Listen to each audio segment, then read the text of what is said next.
దేవుడు మనుషులను సృష్టిస్తే మనిషి పాపం చేసి దేవునికి దూరం అయిపోయాడు.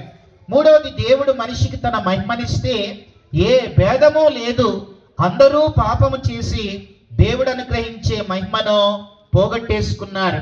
నాలుగవదిగా, దేవుడు సమాధానాన్ని ఇస్తే ఈ రోజున మానవుడు పాపం చేయటం వల్ల ఏం పోగొట్టుకున్నాడు అనంటే సమాధానం పోయింది.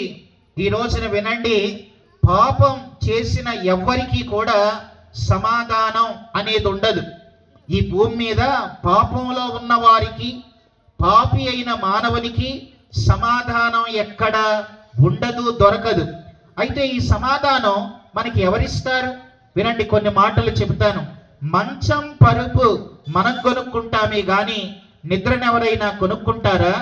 దవాఖానాకి వెళ్ళి మందులు కొనుక్కుంటామే గాని ఆరోగ్యాన్ని ఎవరైనా కొనుక్కుంటారా? బుక్ స్టాల్కి వెళ్ళి పుస్తకాలు కొనుక్కుంటామే గాని జ్ఞానాన్ని ఎవరైనా కొనుక్కుంటారా? ఏదో ఒక ఉద్యోగం చేసి 4 డబ్బులు సంపాదిస్తామే తప్ప శాంతి, సమాధానం మనకి ఎవరిస్తారు? ఈ వేముల వాళ్ళలో కొన్ని సూపర్ మార్కెట్లు వచ్చినాయి.